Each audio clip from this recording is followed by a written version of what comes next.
I'm sure my reaction, if I can remember correctly, was, dude, this is cool. What does it say? I believe that everyone has the right to feel safe. And that's why I'm a martial arts educator. I've been slowly regrowing my student base and am feeling more confident about my decision of owning a full-time school as part of my future and retirement. I'm Sensei Mish. This is my journey.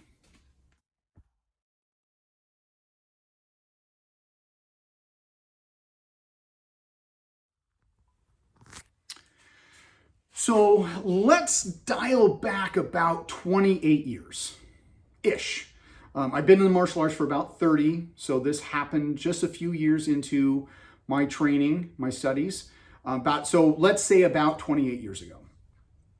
I am doing Taekwondo at the college that I was going to, and I was doing Kempo on the side. In fact, I was actually the president of the Taekwondo martial arts group at the college. I was the leader there and doing Kempo on the side. Everybody, I guess you had to be there. I find it was kind of humorous that I was over here being the leader, but I was doing something completely different. Wait a minute. Isn't that what most politicians do? Let's forget about that. Anyway, so I am studying I've got my Kempo studies guided by Scott Rohr. I met him through Taekwondo, and he is actually the person that I credit for getting me into pressure points, because he's the one that sponsored Sensei Dillman out here. Shoot, I think he was first out here in '92. So he's the one that got me hooked. So thank you, Scott. I appreciate it. Now, I only studied with Scott for a little while. He and I had a falling out. I did talk to him a couple years ago. I don't know if he speaks ill will of me. I have no ill will against him. So Scott, if you just happen to be watching this, just know what happened. It is what it is. And honestly, I can't remember. So it is what it is. But at the time, he had kind of pulled me aside and was like, look, when you start going to these seminars, I want you to have a black belt around your waist, because you're going to be included more as a black belt than having some type of color belt around your waist going to these seminars. And I thought that was kind of interesting that, that would be a thing. But unfortunately, it is a thing. Usually the color belts try and keep them secluded, and it's really a black belt club. And that's kind of stupid, but that's a whole different video. So he had this deal for me. He said, you've already been doing Taekwondo. Yes, you are doing Kempo, but I'll get you a black belt in Taekwondo. He was associated with Kukiwon, so it was going to be official, a Kukiwon black belt. So what he was going to do is, he says, okay, this is what we're going to do. We'll do, you learn all the taeguks, and I think there were 7, and choreo, which was the black belt pumse. He says, you learn all those. And then he wanted me to get I don't know what it's officially called. Usually only red and brown, red belts and above could go to it, but it's like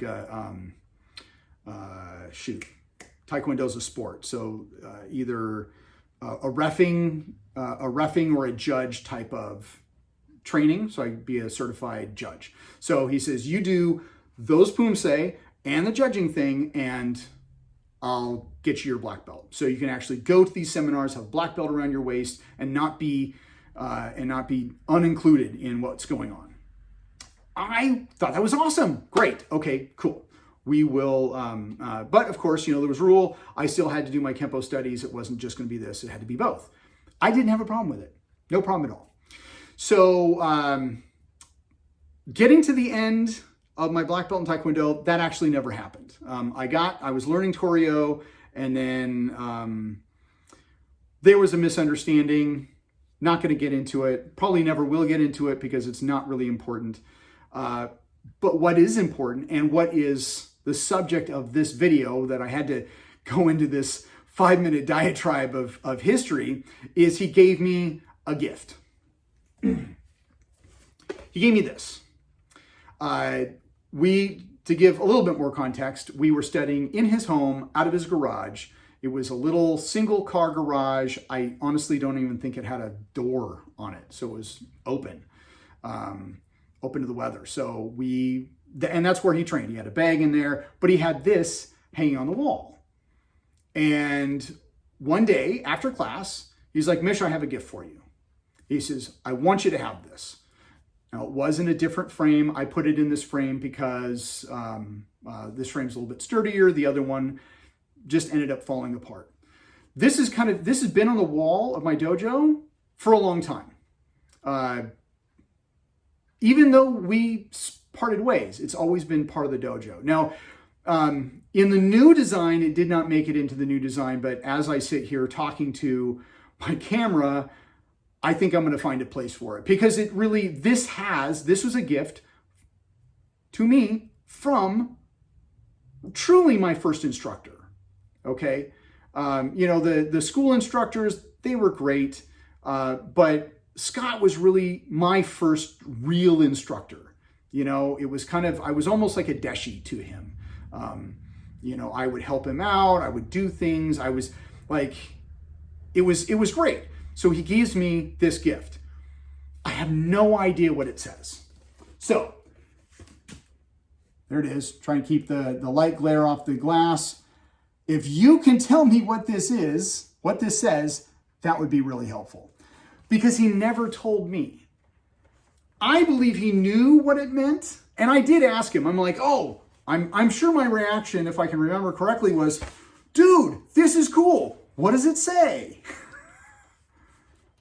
Never told me. His response, to my recollection, was, I'll tell you someday. Not exactly exact quote, but pretty much he would tell me sometime in the future.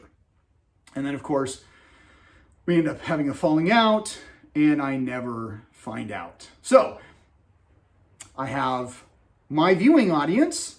Do you know what this is? Now, I couldn't tell you if this is Japanese, Chinese, or Korean. I have no idea. It's not Klingon. I can tell you that much. It's not Klingon. But I don't really know what it is. So, because even this is Shokunin. Shokunin is,